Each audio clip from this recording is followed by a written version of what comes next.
Before there was Moses parting the Red Sea, before David stood before Goliath, there was a man called to leave everything familiar and follow the voice of a God he could not see. His name, Abraham, the father of faith. But Abraham's story isn't polished, it's raw. This is a man who left his home without a map, trusted promises that took decades to come true, and was willing to put his most precious gift on the altar. But it's also the story of a man who lied twice to save himself while risking his wife's safety. A man who stayed silent when someone under his care, Hagar, was mistreated. A man who prepared to sacrifice his son without even telling Sarah. And yet, God called him friend. Why? Because faith isn't about flawless performance. It's about trusting God enough to take the next step, even when you stumbled. In this episode, we're going to walk the dusty roads of Canaan, sit under the same star-filled skies Abraham once looked up at, and watch the moments of both courage and compromise. We're going to see what his life reveals about waiting on God's timing, obeying without all the details, and finding hope in the fact that God's promises don't depend on our perfection.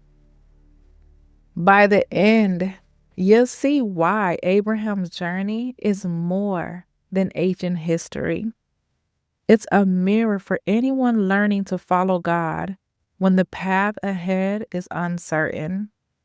The Lord has said to Abram, "Go from your country, your people, and your father's household to the land I will show you. I will make you into a great nation, and all the people on earth will be blessed through you." Imagine this. You're settled. You know your land, your neighbors, your routine. Then one day, God tells you to pack up, not for a weekend trip, not for a temporary move, but forever. And he doesn't hand you a map, no address, no timeline, just go. He left the only streets he'd ever walked, the smell of his father's fields, the voices he'd grown up hearing, and he stepped into a silent, broken only by the crunch of gravel under his feet and the sound of God's promises echoing in his mind. That's how Abraham's faith story begins, with obedience in the dark. No sign, no proof, no safety net, just a voice and a promise.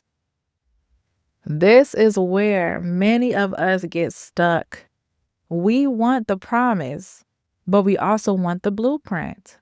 Abraham shows us that sometimes God won't give you all the answers up front, because if he did, you'll rely on the plan instead of on him. Faith isn't just believing God exists, it's trusting him enough to take the first step without knowing the next. So ask yourself, how does this speak to your life today? Is there anywhere in your life right now where God is asking you to take the first step, to go, without giving you the full picture? What's stopping you from moving forward? Genesis chapter 15, verse 1 through 6. Abram believed the Lord, and he credited him as righteous.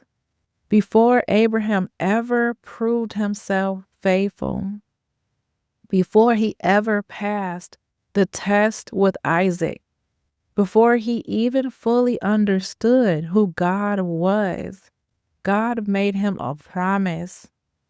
In Genesis chapter 15, Abraham questions God about how this great nation thing will happen since he still has no children.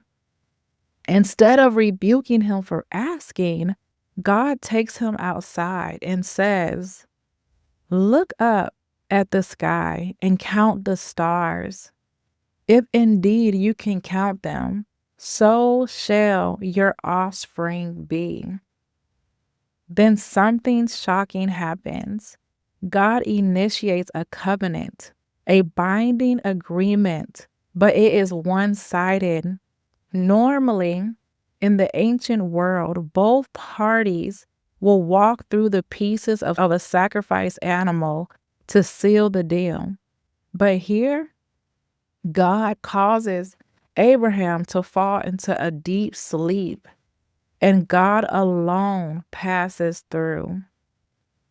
The covenant in Genesis 15 was sealed while Abraham slept, meaning God was saying, "This is on me, not you."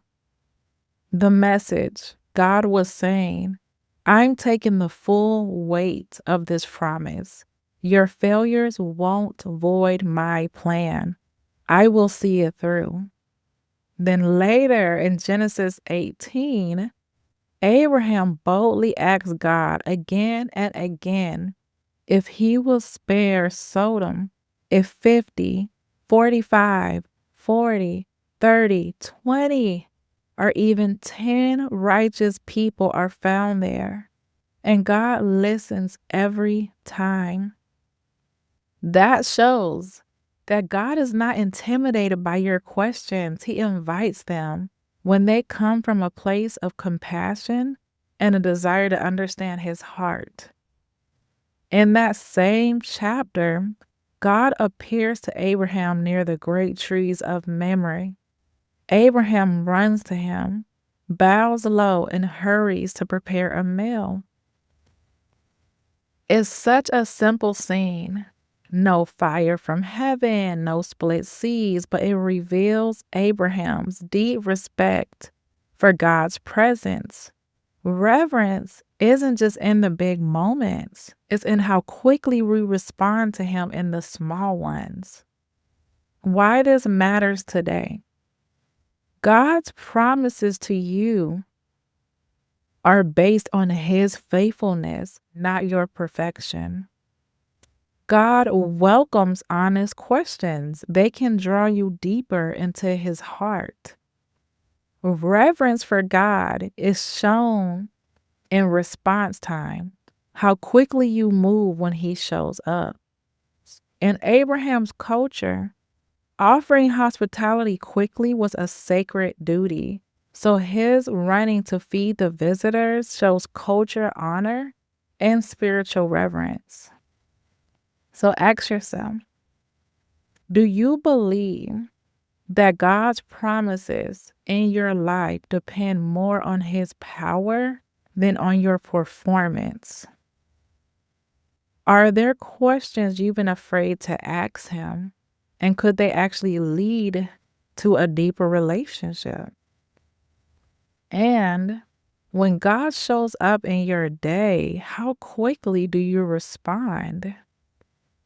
Abraham's journey wasn't a straight line of victories. It was a winding path of trust and mistakes, of fear and courage. And in all of it, God's hand never left him.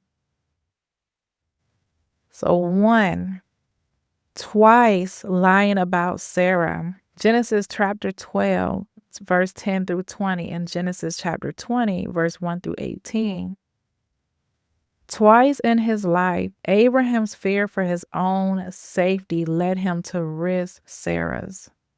When famine pushed them into Egypt, he told Pharaoh that Sarah was his sister. She was taken into Pharaoh's house, a place where she could have been claimed as another man's wife, exposed to the dangers of royal life without protection. Years later, with King Amalek, it happened again. Both times, Sarah's honor and safety were in real jeopardy, and both times God Himself stepped in. With Pharaoh, God struck his household with plagues until Sarah was returned untouched. With Amalek, God came to him in a dream, warning him plainly, "You are good as dead, because the woman you have taken, she is a married woman." Amalek protested his innocence, and God confirmed that He was the one who kept Amalek from touching her. Here's the truth: Abraham's fear created danger, but God's faithfulness created protection. Even when Abraham failed to guard the promise, God guarded it Himself. Number 2, the situation with Hagar. Genesis chapter 16, verse 1 through 16. Years passed with no child from Sarah, and impatience took root. Sarah gave her Egyptian servant Hagar to Abraham so she could bear a child for her. Abraham agreed, but when Hagar conceived, tensions exploded.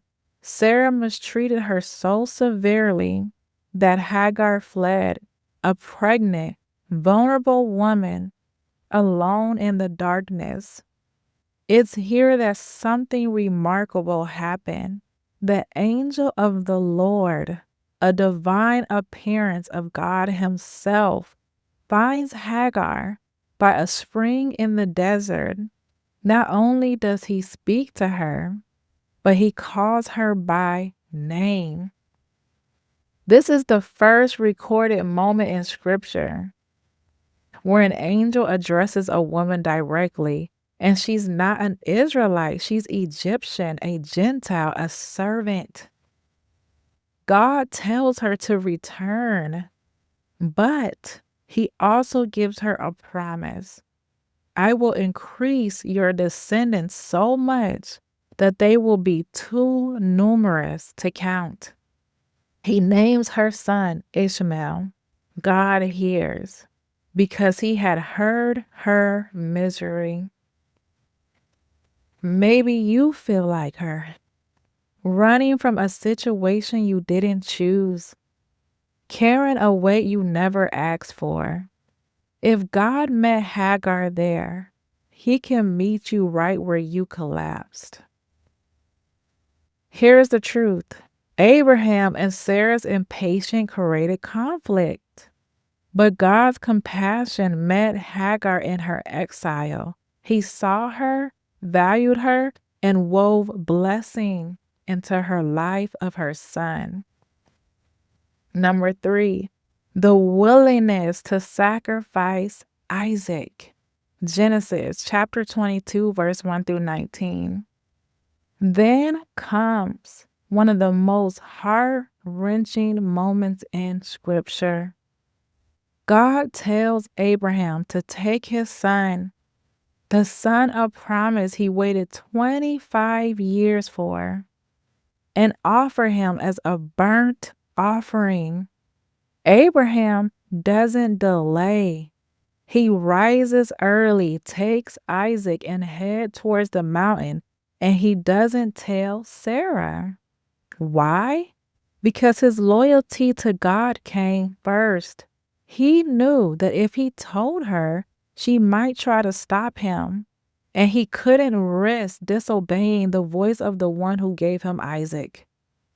In the first place, this was faith at its rawest. Trusting God without knowing the outcome, believing even then that God could raise Isaac from the dead if necessary. And at the very last moment, as the knife is raised, God calls out, "Do not Lay a hand on the boy. A ram is caught in the thicket. Isaac lives. God provides. Here's the truth. Abraham's obedience was unwavering, but God never intended Isaac's death. This test wasn't about losing his son. It was about revealing his faith. And in that moment, God showed himself as Jehovah Jireh, the Lord who provides. So, in every scene, the danger in foreign courts, the tension of a broken household, the test on the mountain, Abraham's humanity is clear, but so is God's unshakable faithfulness. Abraham stumbled, but God's promises never did. So, which of these moments feels most like your season? Needing God to protect what you can't? Needing Him to meet you in the middle of your mess? Needing Him to provide at the very last second? Whichever it is, remember, the God of Abraham is still the God who sees, hears, and provides for you today. Abraham's life covers decades of waiting, wondering, testing, and learning. He's not remembered because he lived flawlessly. He's remembered because he trusted a flawless God. When we look at the sweep of his life, a few truths rise above the rest. 1. God's calling requires movement.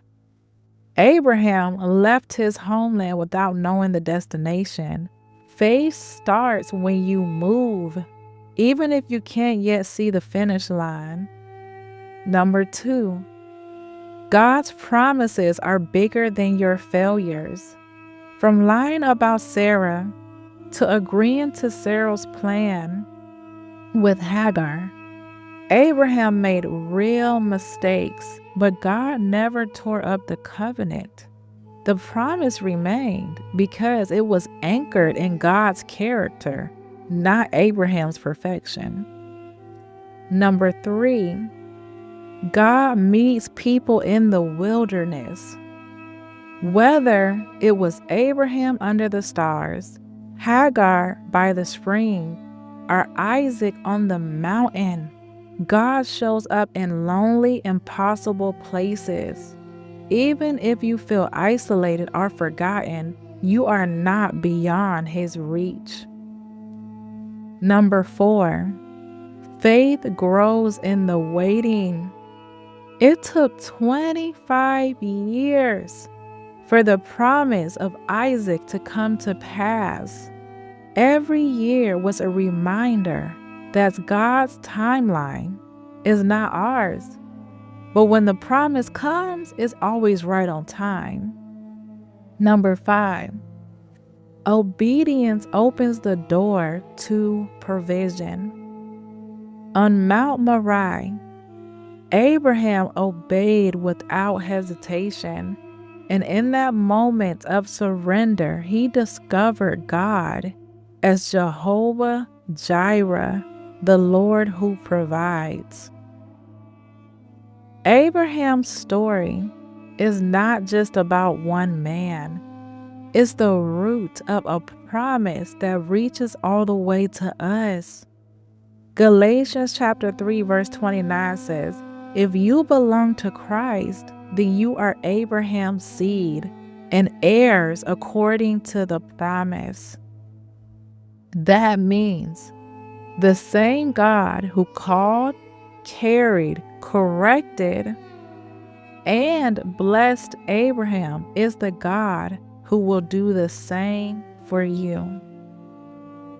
So, Where is God calling you to move in faith right now?